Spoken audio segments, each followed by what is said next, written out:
Welcome everybody. Today we have the second episode of 5 questions to Web3 BD, and our special guest is Lior, who is building the project Covariance. And actually, very fun thing, Lior reached out to me to join the Covariance season.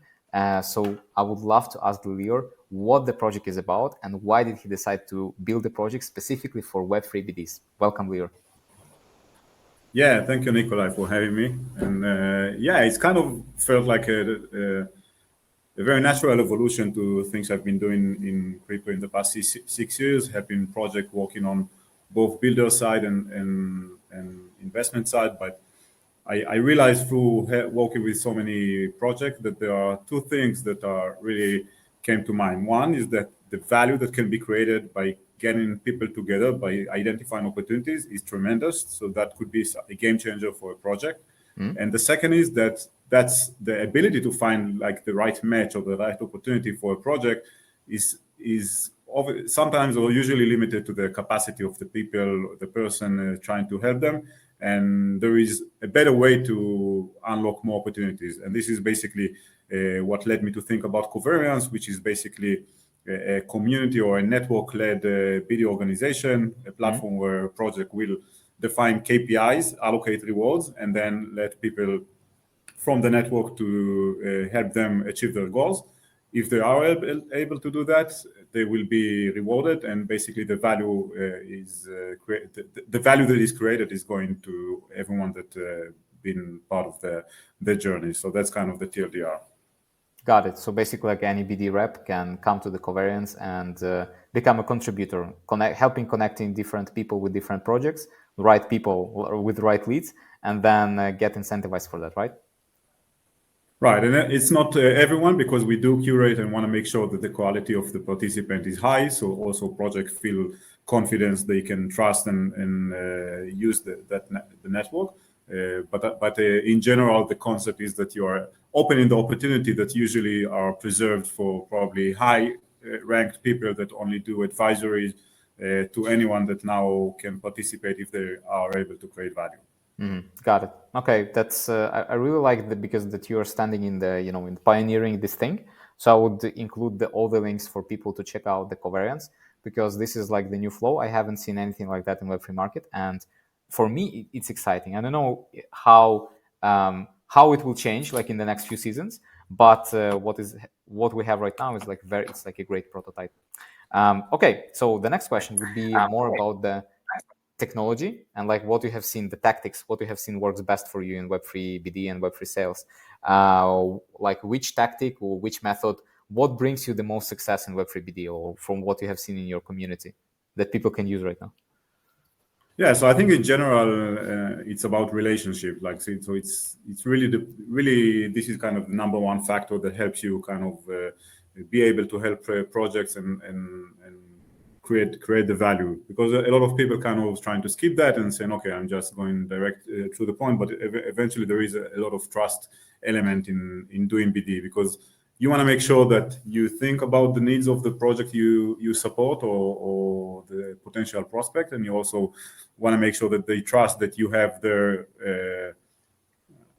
their needs in mind and not just your motivation. So I think relationship is something that is kind of being trustworthiness is something that is key for any BD trying to grow in the space.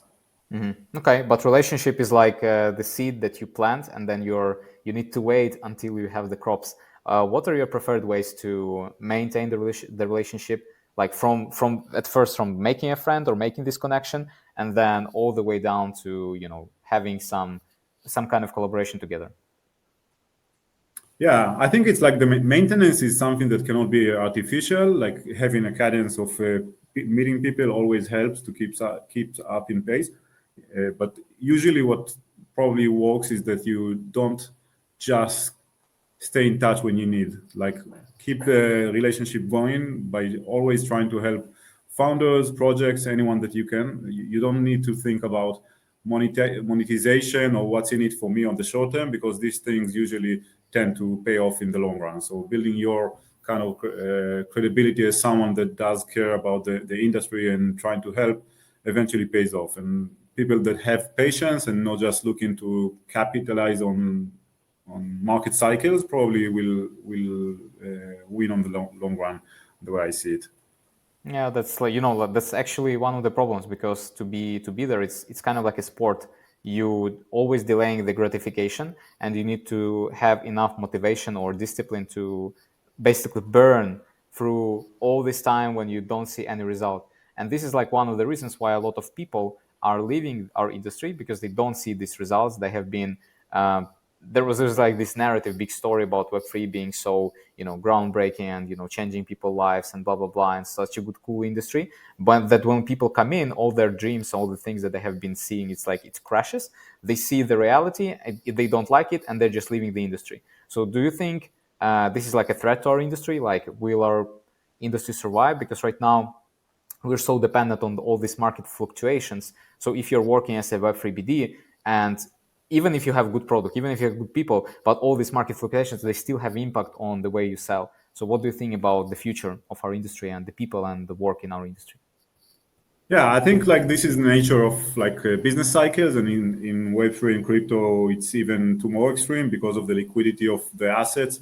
So people are tempted to go for the short and quick gains, but we see it every cycle. Like this is another cycle of a bear market. People leaving the industry because what used to be easy and what they thought of doing BD in Web3 is all about seems not that of an easy task. And those that remain and keep on building, keep on promoting the space forward are those that eventually are here to capitalize when the market is flourishing again. So it's basically kind of, again, being persistent and not give up. But it's also hard because I would say differently. The cycles will make sure that those that are really in it for the right reasons are the ones that also benefit, because they will not stick around when it's harder to make an impact, or when it's harder to survive. So I think it's true for BD, but it's also true for startups. We've seen it in terms of funding, how hard it is now to get funding, but those that are really building something useful will find a way to survive through the bear market and enjoy the fruits of what they build during the bull. Okay. You mentioned persistence. Do you think it's a skill? And can you name top 3 skills that any Web3 sales BD partnerships growth person can train or develop to get better in sales? Yeah, it's probably is a skill, and it's something that you need to also like a mental skill, because giving up after someone tells you no, it's pretty easy and pretty the natural thing to do. So being persistent in terms of, okay, maybe the no is no because it's not relevant at this point or with this current offering, but it doesn't mean that maybe in the future when my product evolves, or maybe the person on the other side is in a different state, something else can work. So I think maybe what I would name is, first, like, understand the problems of your partner or prospect. It's not about you selling or proposing the offering that you have. Is about understanding what are the things that they care about. And when you understand that, it's easier first to kind of sell or promote the ideas that you want to push. But it's also easier to understand, to create longer term relationship with that person, because you really understand their motivation. And motivation is, I would say, that the second one, because there are a lot of I guess transparent and hidden motivations within doing BD. Sometimes our personal motivation, sometimes our company motivation or ecosystem. And especially when we are talking about BD in Web3, which is the unique thing. It's not enough to go and talk to an executive. Sometimes you need to speak to the community. You need to go to the token holders, and kind of promoting an agenda is more complex than just doing B2B business development in traditional world. So I think being aware of people's motivations helps you navigate through who do you speak first, what do you propose them, and how do you make sure that your offering is really compelling.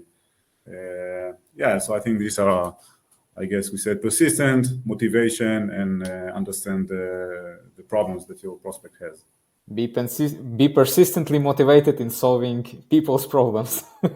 Yeah, okay. Yeah, you said that you want to give people short and concise answers. So you shorten this 1 minute into 10 Perfect. seconds. Amazing. Switching formats.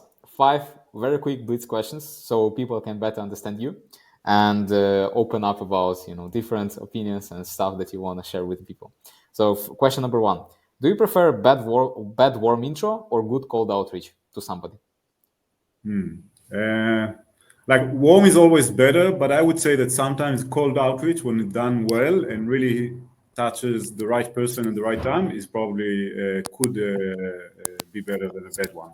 Okay. New York or Bali? Yeah, I would go with Bali probably for the weather. Bull market this year, yes or no? Yeah, but not as fast as people expected. Slow bull market, but accelerating, right? Yeah, getting there. Okay, salary in crypto or fiat? Yeah, probably crypto unless you need to consume it. Okay, perfect. Last question. Book, movie, or any source of content that had a good influence on you and impact? Well, I think what we tend to do in crypto in general is going with a very short form type of content. So I've been spending a lot of time reading stuff online, but my main kind of insights in the last few months or year have been around Web3 social. So it's not a book, but it's mostly a combination of articles and opinions about the future of Web3 social, which I think is very interesting space to look at. Perfect. Lior, thank you so much. It was another episode of 5 Questions to Web3BD. I will leave all the links to connect for Lior and learn more about Covariance and what he's doing in the description. And see you in the next video. Thank you, Nikolai. Bye-bye. Bye-bye.